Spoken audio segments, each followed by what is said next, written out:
जो एक अपार्टमेंट में कुछ रेनोवेशन का काम कर रहा था। वहां एक कमरे की दीवार में एक छेद था जिसे बेन ने भर दिया था, लेकिन तभी वह देखता है कि वो छेद फिर से अपने आप खाली हो गया है। इतने में मकान मालिक वहां आता है ताकि बेन का काम देख सके। वो बताता है कि उससे पहले भी कई सारे लोगों ने उस छेद को भरने की कोशिश की थी, लेकिन ऐसा लगता है जैसे ये छेद जिंदा हो। लोगों का कहना है कि इसके अंदर कोई आत्मा रहती है। ये सुनकर बेन थोड़ा घबरा गया था, लेकिन तभी मकान मालिक हंसकर कहता है कि वो बस मजाक कर रहा है। उसके जाने के बाद बेन अपना हाथ उस छेद के अंदर डालता है, तभी किसी चीज ने उसका हाथ पकड़ लिया। बेन घबरा कर अपना हाथ बाहर खींचता है तो उसके साथ एक लॉकेट भी बाहर आ जाता है। बेन देखता है कि उसका हाथ जख्मी हो गया है, लेकिन वो इस बात पर ज्यादा ध्यान न देते हुए उस लॉकेट को अपने पास रख लेता है। रात में उसकी गर्लफ्रेंड जेनी उससे मिलने आती है, क्योंकि वो देर तक उसी घर में काम कर रहा था। जेनी के आने पर बेन उसे वो लॉकेट दिखाता है। जेनी को वो बहुत अच्छा लगता है तो वो उसे पहन लेती है, लेकिन इसके कुछ देर बाद ही जेनी को कुछ अजीब सा होने लगता है, जैसे किसी चीज ने उसे अपने वश में कर लिया हो, और अचानक वो एक बोतल तोड़कर अपना ही गला काट लेती है। ये सब बेन अपनी आंखों से देख रहा था। उसके होश उड़ गए। रोकने की कोशिश की, लेकिन बहुत देर हो चुकी थी। वो बाहर मदद लेने के लिए भागता है, मगर अचानक दरवाजा बंद हो जाता है, और तब हम उस अपार्टमेंट का नंबर देखते हैं, यानी रूम 203। अब कहानी कुछ समय बाद की दिखाई जाती है। हम कहानी की मुख्य किरदार किम से मिलते हैं, जो अपने माता पिता के साथ थी। वो दोनों ही किम से नाराज थे, क्योंकि किम ने अपनी दोस्त इजी के साथ रहने का फैसला किया था। किम के माता पिता के हिसाब से इजी एक अच्छी लड़की नहीं थी, और उनकी ये दोस्ती उसकी जिंदगी पर बुरा असर डालेगी। किम की माँ उससे कहती है कि अगर उसने आज ये फैसला नहीं बदला तो वे कभी उसकी मदद नहीं करेंगे। तब किम गुस्से में गाड़ी से उतर जाती है। अंदर जाने पर वो इजी से मिलती है, जो पहले से ही उसका इंतजार कर रही थी। दोनों ने इस बिल्डिंग में एक अपार्टमेंट किराए पर लिया था, जहां वे लोग रहने वाली हैं। इस नई शुरुआत के लिए दोनों ही बहुत खुश थे। ऊपर जाते ही इन दोनों की मुलाकात बिल्डिंग के मालिक लूक से होती है, जो काफी अजीब सा इंसान था। वो इनसे पूछता है कि क्या ये लोग रूम नंबर 203 में रहने आए हैं, तो वे लोग हाँ में जवाब देते हैं। इसके बाद लुक उन्हें उनका नया अपार्टमेंट दिखाता है। ये बिल्डिंग पहले एक बैंक थी। इसे पूरी तरह रेसिडेंशियल अपार्टमेंट में बदलने का काम अभी अधूरा था, इसलिए फिलहाल इस बिल्डिंग में सिर्फ लुक और ये दोनों ही रहने वाले थे।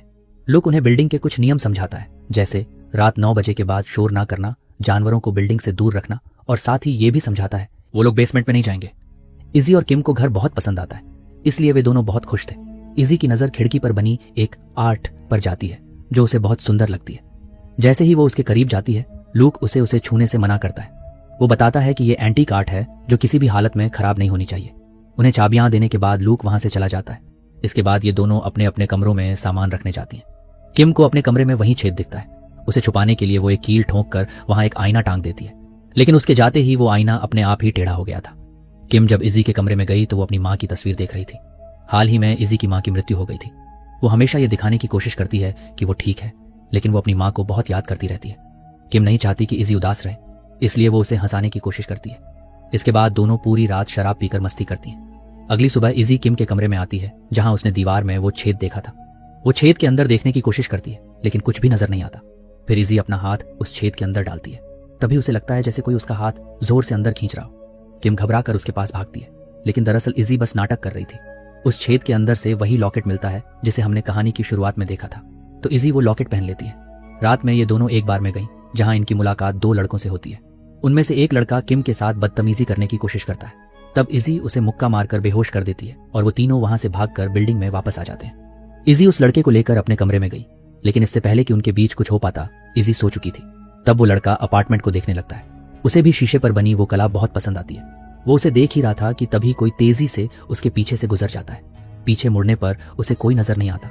इसके बाद वो हल्का होने के लिए वॉशरूम जाता है, लेकिन तभी अचानक कोई शक्ति उसके पेट में छुरा घोंप देती है, जिससे वहीं उसकी मौत हो जाती है। इसी बीच किम एक बुरे सपने की वजह से जाग जाती है। वो देखती है कि उसके कमरे के बाहर कोई खड़ा है, लेकिन तभी लाइट बंद हो जाती है और ऐसा लगता है जैसे कोई इजी के कमरे की तरफ जा रहा हो। किम घबरा कर बाहर देखने जाती है, लेकिन वहां कोई नहीं था। वो इजी के कमरे में देखने जाती है, जो आराम से सो रही थी। अगले दिन इजी किम को जगाने आती है, क्योंकि आज उसके कॉलेज का ओरिएंटेशन था, लेकिन वे लोग लेट हो गए थे। जब वे कॉलेज पहुंची तो ओरिएंटेशन खत्म हो चुका था। किम बहुत निराश थी, लेकिन तभी उसके पास एक लड़का इयन आता है। वो कहता है कि अगर किम उसे कॉफी पिलाए तो वो उसे खुद कैंपस का टूर कराएगा। किम उसकी बात मान जाती है। दोनों काफी देर बातें करते हैं। उससे बात करके किम को अच्छा लगता है। जाने से पहले इयन उसे अपना नंबर भी दे देता है। उस रात जब किम अपार्टमेंट में आई तो अंदर एक अजीब सी बदबू थी। किम ने इजी को आवाज लगाई, लेकिन वो घर पर नहीं थी। किम देखती है कि वहीं पर एक म्यूजिक बॉक्स भी पड़ा हुआ था। वो उसे खोलकर देखती है तो पता चलता है कि यह बहुत ही पुराना है। इसके बाद किम अपना लैपटॉप खोलकर कुछ लिखने लगती है। दरअसल वो इजी की जिंदगी पर एक आर्टिकल लिख रही थी, खासकर उसकी माँ की मौत के बाद जो हालात वो झेल रही है, उसे किम अपनी कहानी बनाना चाहती थी। लेकिन इजी को इस बारे में कुछ भी पता नहीं था। अब रात में जब किम सो रही थी तभी उसे कोई आवाज सुनाई देती है, जैसे कोई चीज दीवार पर रेंग रही हो। जब उसकी आंख खुलती है तो वो देखती है कि उस होल से एक काला हाथ बाहर आने की कोशिश कर रहा था, लेकिन उसके देखते ही वो हाथ वापस अंदर चला जाता है। किम बहुत डर गई थी। वो डरते डरते उस छेद के अंदर झांकती है, लेकिन तभी कोई जोर जोर से उसका दरवाजा पीटने लगता है। किम घबराकर दरवाजा खोलने जाती है। सामने इजी थी, जिसके सिर से खून बह रहा था। दरअसल वो नींद में चल रही थी। उसके हाथ में वही म्यूजिक बॉक्स था। किम उसे संभालती है और अपने पास सुला देती है। उसकी हालत कुछ ठीक नहीं लग रही थी। अगली सुबह किम अपनी प्रोफेसर से उस आर्टिकल के बारे में पूछती है जो वो इजी पर लिख रही थी। वो पूछती है कि क्या उसे इजी से इजाजत लेनी चाहिए। तो प्रोफेसर कहती हैं कि जब तक वो इजी को किसी खतरे में नहीं डाल रही या उसका भरोसा नहीं तोड़ रही, तब तक वो खुद फैसला ले सकती है। किम उनकी बात समझ जाती है। इजी अपने ऑडिशन के लिए निकल जाती है और किम को भी कैंपस जाना था, जहां उसकी इयन से मुलाकात होती है। दोनों के बीच कुछ बातें होती हैं। तब इयन उससे इजी की मां के बारे में पूछता है कि उनकी मौत कैसे हुई। किम बताती है कि उनकी मौत ओवरडोज की वजह से हुई थी। किम को सबसे ज्यादा इस बात का दुख है कि वो उसकी फ्यूनरल पर नहीं जा सकी, क्योंकि उसके माता पिता इजी के साथ उसकी दोस्ती के खिलाफ थे और उन्होंने उसे जाने नहीं दिया। कुछ दिनों बाद उसे पता चलता है कि इजी हॉस्पिटल में है, क्योंकि उसने बहुत सारी दवाइयां खा ली थी। उस दिन किम ने तय कर लिया कि वो कभी अपनी दोस्त को अकेला नहीं छोड़ेगी, हमेशा उसका साथ देगी। ये सब बताते हुए किम भावुक हो जाती है, तो उसका मूड ठीक करने के लिए इयन उसे अपनी साइकिल पर घुमाने ले जाता है। इयन के साथ किम बहुत खुश थी। अब उसी रात जब किम फोन पर बात कर रही थी, तभी दीवार पर लगा हुआ शीशा अपने आप गिर जाता है। वही शीशा जो किम ने उस होल के ऊपर लगाया था। और अब उसे समझ नहीं आता कि आखिर वो इस छेद का क्या करे। आधी रात को किम की आंख म्यूजिक बॉक्स की आवाज से खुलती है। जब वो बाहर देखने जाती है तो देखती है कि इजी उसी खिड़की के पास खड़ी है और ऐसा लग रहा था जैसे वो किसी के वश में हो। किम उसके कंधे पर हाथ रखती है तो इजी जोर से चिल्लाकर वहां से भाग जाती है। वो लिफ्ट लेकर सीधे बेसमेंट की ओर जाती है तो किम भी उसका पीछा करती है। वो देखती है कि इजी होश में नहीं है और उसके हाथ में वही म्यूजिक बॉक्स है। वो म्यूजिक बॉक्स उसके हाथ से लेकर बंद कर देती है। तभी इजी जोर से चिल्लाती है। किम समझ नहीं पाती कि आखिर इजी के साथ क्या हो रहा है। अगली सुबह किम इजी से कहती है कि उसे डॉक्टर के पास जाना चाहिए, लेकिन इजी बताती है कि उसके पास कोई इंश्योरेंस नहीं है। किम को इजी के लिए बहुत बुरा लगता है, लेकिन उसे समझ नहीं आता कि वो मदद करने के लिए क्या करे। इसलिए वो इस बारे में इयन को बताती है। वो उस म्यूजिक बॉक्स का भी जिक्र करती है जो उन्हें उस अपार्टमेंट में मिला था।